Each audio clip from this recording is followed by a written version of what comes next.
इस press conference में खैर मकदम करता हूँ। दरअसल हुकूमत के 1 साल मुकम्मल होने के बाद रिवायतन इस तरह के प्रेस कॉन्फ्रेंस और अखबारों के ज़रिए इश्तिहार में हुकूमत की कारकर्दगी के बारे में एक रिपोर्ट दिया जाता है, लेकिन इस बार बडगाम और नगरोटा के बाई इलेक्शन के वजह से ना इश्तिहार देने की इजाज़त और ना ऑफिशियल लेवल पे प्रेस कॉन्फ्रेंस बुलाने की, तो इसलिए ये प्रेस कॉन्फ्रेंस SKICC में इंफॉर्मेशन डिपार्टमेंट की तरफ से नहीं बल्कि यहाँ होटल में नेशनल कॉन्फ्रेंस के हवाले से सिर्फ इसलिए क्योंकि मैं नहीं चाहता था कि आप लोगों को लगे कि बडगाम का बहाना बनाते हुए हमने आप लोगों से ना मिलने का फ़ैसला लिया। ना मैं ये चाहता था कि हम बडगाम और नगरोटा का इंतज़ार करें और फिर मिलें, क्योंकि उसका फिर कोई ख़ास मायने होता नहीं। अब मैंने शुरू में कोई लंबी चौड़ी बात करनी नहीं है, क्योंकि मुझे लगता है कि लगभग सारे इश्यूज़ जो मैं अपने ओपनिंग रिमार्क्स में टच कर लेता वो कहीं ना कहीं आपके सवालों में आ ही जाएंगे। तो बजाय ये कि मैं 15-20 मिनट आपके ज़ाया करके यहाँ तकरीर करूँ, बेहतर यही होगा कि मैं तनवीर से गुजारिश करूँ कि वो आप में से एक एक को आइडेंटिफाई करके आपको सवाल पूछने का मौका दें। जिस तरह तनवीर ने कहा, आप लोग मेहरबानी करके एक ही पूछ लीजिए और अगर उसके बाद एक राउंड पूरा करने के बाद अगर वक्त रहा तो फिर कोशिश की जाएगी कि दूसरा राउंड कर लें, लेकिन फ़िलहाल आप लोग शुरू कर। वो जम्मू कश्मीर के लोगों के साथ सरासर नाइंसाफ़ी है, क्योंकि पहलगाम में जो हुआ उसके लिए इलेक्टेड हुकूमत कसूरवार नहीं है। जम्मू कश्मीर के लोगों ने भी उसका साथ नहीं दिया।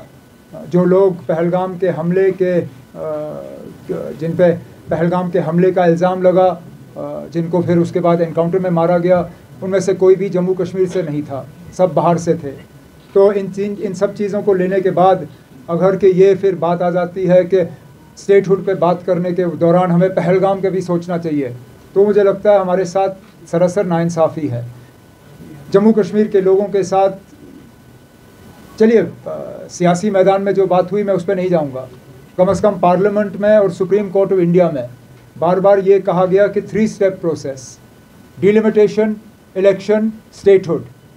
उस स्टेटहुड में ये नहीं कहा गया कि कोई इफ्स होंगे, बट्स होंगे, ये होगा वो होगा। कहा कि ये 3 कदम हैं, 2 कदम मुकम्मल हो गए, तीसरा कदम अभी बाकी है। अब हम उम्मीद करेंगे कि वो जल्द से जल्द पूरा हो जाए और यहाँ की हुकूमत को पूरी तरह से एम्पावर किया जाए ताकि हम अपना काम जो है पूरा कर सकें। जहाँ अग्रीमेंट छोड़ के मीटरिंग हुई है वहाँ लोगों के बिजली के बिल कम हुए हैं, मीटर लगने से बिजली का सप्लाई बेहतर हुआ है। और सबसे बड़ी बात, हमने जो अपने मंशूर में वादा किया है 200 यूनिट्स का, वो तभी मुमकिन होगा जबकि हम मीटर लगा के वो यूनिट मेजर कर सकें। अग्रीमेंट पे अगर आज मैं 200 यूनिट की बात कर भी लूँ तो जिन लोगों के घर में मीटर नहीं लगे हैं उनको ये लागू ही नहीं होगा, क्योंकि हमें पता नहीं है उनके घर में कितने यूनिट बिजली जा रही है। तो क्रिटिसिज्म जिन लोगों को करना होता है वो तो रिवायतन कर ही लेंगे, लेकिन मेरी हमेशा ये कोशिश रही है और पहले दिन से हमारी कोशिश रही कि मीटर लगाने के बाद सप्लाई में खराबी नहीं, सप्लाई में बेहतरी आनी चाहिए। लोगों को पहले बेहतर निज़ाम मिले, उसके बाद मीटर मिले। और पिछले साल सर्दियों के बाद, सर्दियों को लेके आप सबों ने देखा ना कि डिपार्टमेंट के तरफ से मुकम्मल कोशिश हुई कि बिजली के सप्लाई में कम से कम जो है कटौती हो, कम से कम सिस्टम जो है वो बंद रहे। इस दौरान जब फ्लड्स हुए पिछले महीने, उसमें भी डिपार्टमेंट की मुकम्मल कोशिश रही कि बिजली का सप्लाई जो है जल्द से जल्द दोबारा रिस्टोर हो। तो मैं फिर इस बात पे आता हूँ कि जिनको क्रिटिसाइज़ करना है वो करें, मुझे उससे कोई घबराहट नहीं। मेरी यही कोशिश है कि लोगों को कम कीमत पे बेहतर सप्लाई बिजली का मिले और जो हमने अपने मंशूर में वादा किया है उसके लिए इंफ्रास्ट्रक्चर तैयार हो ताकि दोनों 200 यूनिट जो है नापे जाएं और उसके बाद हम इस वादे को पूरा कर सकें। So areas where we had made promises to the people, as I have said before and I will continue to maintain, our manifesto was for 5 years. It was not a 6-month manifesto, it was not a 1-month manifesto, not a 1-year manifesto. We are committed to our manifesto and inshallah over time we will fulfill it. No. And I think if the BJP, if that is the deal that is to be struck with the people, then the BJP should be honest. Because the BJP in its manifesto or in its promises to Parliament and to the Supreme Court never said that statehood is dependent on the BJP coming to power in Jammu and Kashmir. If that is the case, then I think the BJP should be honest. They should tell us that so long as there is a non-BJP government in Jammu and Kashmir, you will not get statehood. Then we'll decide what we want to do. But tying up with the BJP or an alliance with the BJP is out of the question. We've already seen how much that has destroyed Jammu and Kashmir. An unnecessary alliance between the PDP and the BJP was born in 2015. We are still suffering the after effects of that. I have no intention of repeating mistakes that other people have made. I've had conversations with very senior lawyers, both in J&K as well as in Delhi, about the possibility of becoming a party to this case as Chief Minister of Jammu and Kashmir. Because I don't think anybody else understands the disadvantages that we are put to by being a union territory than I do. Because I'm the only person in the entire country with the experience of being both Chief Minister of a state and Chief Minister of a union territory.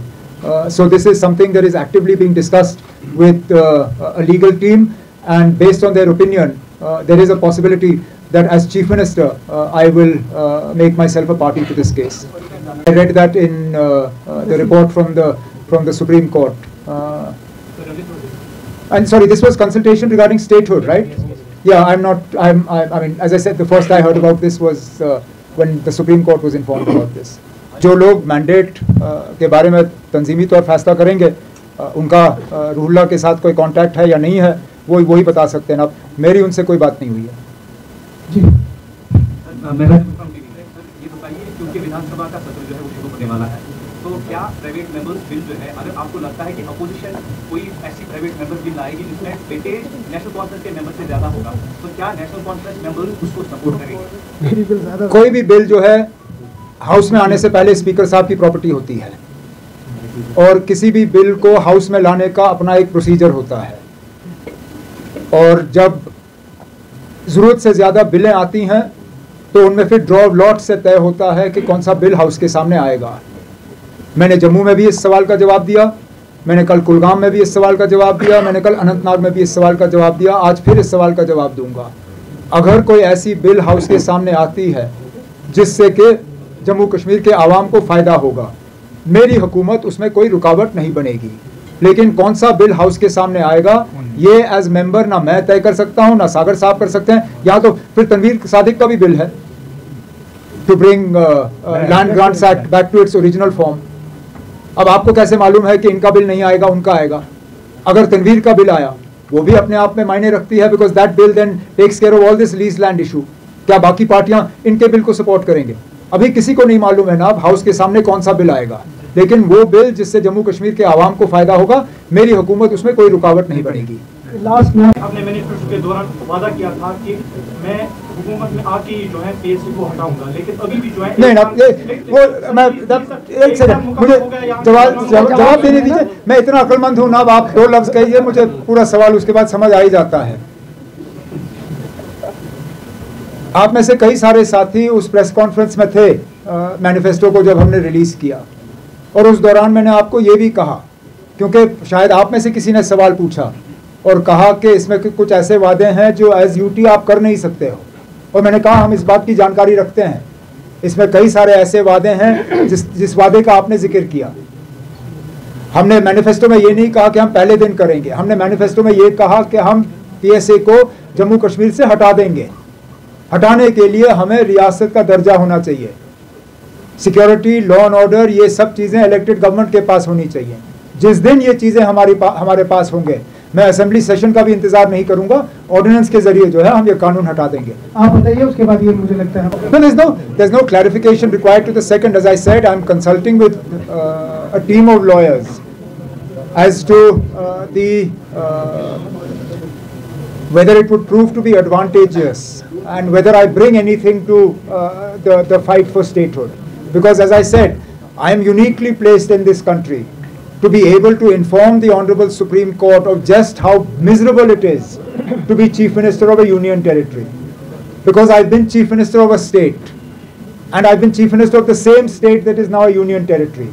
So I am the only person in this country with the kind of experience that I can put on paper and share with the Honorable Supreme Court when they have to decide about statehood for Jammu and Kashmir. But that said, it is for my lawyers to advise whether this would actually be beneficial to the people of Jammu and Kashmir. If it is, I will have no hesitation in becoming a party to this case in the Supreme Court. One, on the Ladakh point that you mentioned, this is something that I have talked about in the past, that 2 union territories were born out of one state on the 5th of August 2019. Yet in some respects, Jammu and Kashmir has been treated very differently to Ladakh. And one of those areas is the area of domicile law. That, I believe, is something that needs to be brought at par. But for us, the more important question is that the main promises made to Ladakh and Jammu and Kashmir should be kept, give them what they've asked for, and restore our statehood.